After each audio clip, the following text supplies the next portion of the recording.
Bom, vou falar sobre hash tables. Primeiro eu vou falar teoria, algumas coisas sobre o uso e referências no final do slide. Hash tables são estruturas de dados, certo? Como toda estrutura de dados, elas têm como principal função armazenar dados, certo?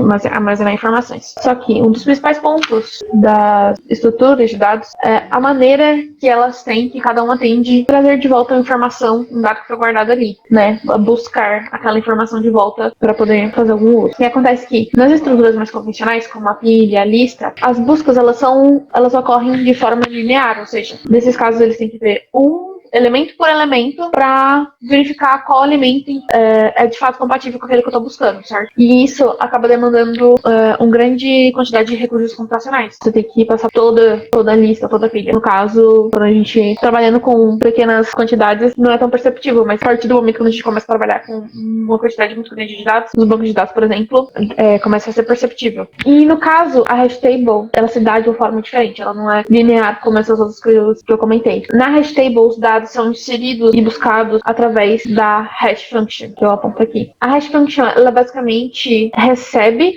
um dado, uma característica do dado que vai ser alocado, por exemplo, aqui no caso estão usando os nomes, no caso aqui estão sendo usados os nomes para serem usados como chave. E aí a hash function, ela recebe esse nome e ela transforma de modo a virar um índice. Aqui no caso não fica claro exatamente o que está sendo usado de hash function, mas vou dar um exemplo de, por exemplo, se eu vou entrar com a chave do nome e a quantidade de letras naquele nome vai ser o index daquela informação.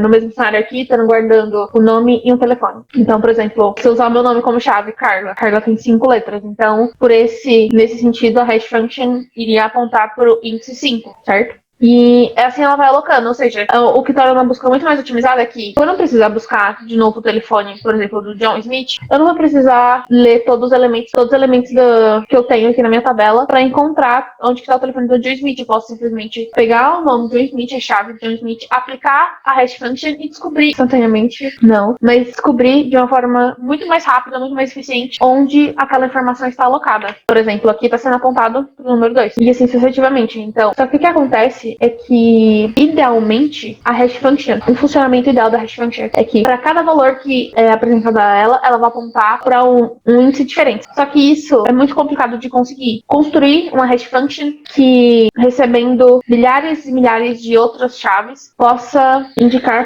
para outras milhares e milhares de índices diferentes. E o que acontece é que, às vezes, quando dois valores diferentes eles retornam o mesmo índice, é o que a gente chama de colisão. E essas colisões, elas existem maneiras de lidar com elas. Uma delas é aplicando outras estruturas de dados. A gente pode dar um exemplo aqui, que é muito comum usar as listas encadeadas, né? Por exemplo, no mesmo cenário que eu falei da outra vez, a chave é o nome e o índice vai ser a quantidade de letras que tem no nome de uma pessoa. Que nem, como eu falei antes, meu nome é Carla, 5 letras, e aí, Carla, 5 letras, então fica aqui na posição 5, certo? Só que, se outra pessoa com o nome de 5 letras também, por exemplo, Maria, entrar aqui, ela também vai ser apontada para esse lugar. E aí que entra as outras estruturas de dados para poder fazer esse controle, esse tratamento dessas colisões. Por exemplo, aqui na imagem eu mostro aplicando as listas encadeadas, que é, se eu tenho um outro dado com o mesmo, que aponta para o mesmo índice, ele é adicionado no final da lista. E assim sucessivamente. Por exemplo, pode acontecer casos que não tenham valor ainda, ou então que tenham valor só tenha 1, ou só tenha 2, e assim por diante. Essas são muitas as possibilidades.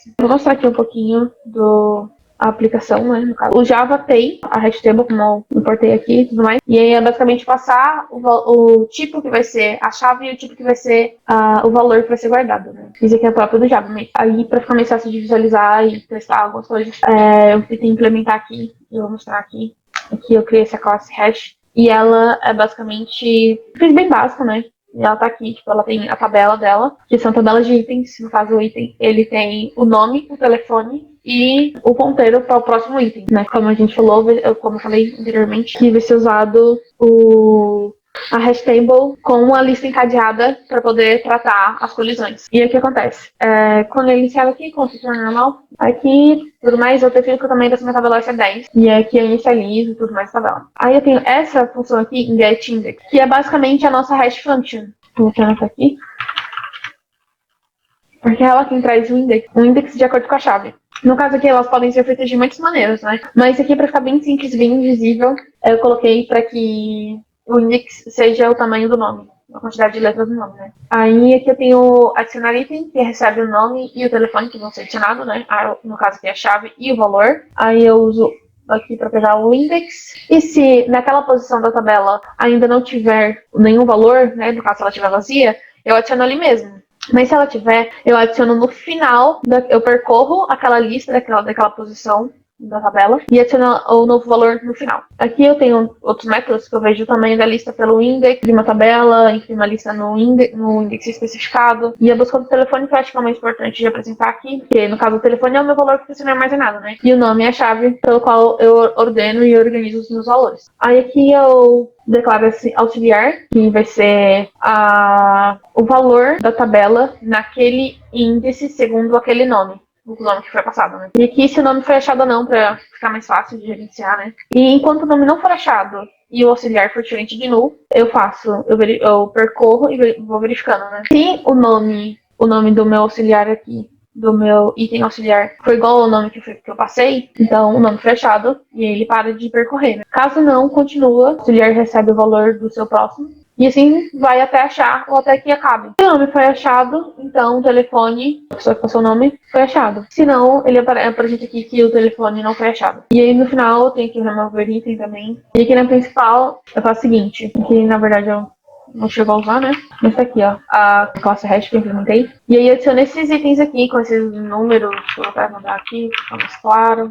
E aí nomes variados de tamanhos variados, né? Aqui eu chamo para fazer o tamanho da lista no índice. Eu também posso usar outras coisas. O H, no caso aqui, é o nosso hash, né? Posso ver isso, posso adicionar, buscar o telefone, imprimir a lista, imprimir a tabela. Enquanto vou deixar aqui mesmo, né? Para imprimir a lista no índice 5. E eu vou rodar aqui pra gente ver. Aí, ó, por enquanto, tem um valor no índice 5, certo? Eu vou comentar isso aqui, vou imprimir. Posso imprimir a lista no índice 5, eu vejo aqui, ó. O valor que tem lá é a Maria. Eu posso imprimir nos outros itens, por exemplo, no 2, não há elementos. No 1, provavelmente também não haverá, mas posso colocar aqui no 2. E aí, o que eu posso fazer também, ó? Imprimir tabela. E eu vou imprimir todas as posições, certo? Ó. No 0 não tem nenhum, no 2 nenhum, no 1, no 2, no 3, no 4. Aí aqui no 4 tem 2, no 5 tem 1, no 6 tem 1, 7 1, e assim vai, certo? E aí, o que eu posso fazer? Quando eu adiciono um nome, vou adicionar, deixa eu ver, adicionar item, vou chamar de 7, né? E aí que eu passo um número qualquer. E aí, se eu imprimo aqui de novo, aqui, ó, Leandro, depois disso eu adoro. Pra ficar mais visível, eu vou imprimir Leandro uma porção de vezes. Ah, não vai dar certo assim, você mudar o nome, certo? Então, fechei. E vou imprimir de novo. Leandro, uma porção de vezes, né? E o que eu vou fazer? Posso cartar telefone pelo nome. Eu coloco Leandro. E, ó, o telefone do Leandro se eu colocar, por exemplo, José, o telefone do José e coloco o telefone do José. Agora, se eu pesquisar pelo nome que não existe no piano, não existe na nossa tabela, no seu não foi achado. E outra coisa é que, por exemplo, aqui, se eu escolher, sei lá, 2 aqui, tá? Vamos ver. Eu vou imprimir antes e depois.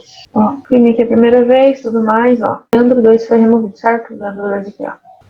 Leandro 2 foi deletado da tabela. Aí quando eu vou de novo, Leandro, não tem aqui mais Leandro 2. Funcionamento da lista encadeada, assim. E assim vai indo, por exemplo, se eu incluir o primeiro, uma lista, que eu acho que o João posteriormente, no D4, aqui só vai ter José, não vai ter mais João. E assim, a gente tem a utilização das listas encadeadas, muita gente usa também os hits, dentro da hash table, porque ajuda muito. Em vez de você usar só uma lista encadeada e que você tem que percorrer todos os milhões de registros, você vai diretamente no index, ou onde é mais provável dele estar, né? Então, seria o index apontado pela hash table. E ele dentro daquela lista, que não vai ser muito grande comparado ao restante, vai ser bem rápido e, portanto, performática. Enfim, os principais usos da hash table são esses dois: a indexação de banco de dados e o gerenciamento de memória cache. Em alguns SQLs, se eu não me engano, não tenho certeza, mas acho que o Unix usa. Acho que na verdade talvez todos usem, porque né? É isso. Enfim, são minhas referências. Li bastante desses dois. E nesse Geek for Geeks tem muita coisa muito interessante, valendo lida.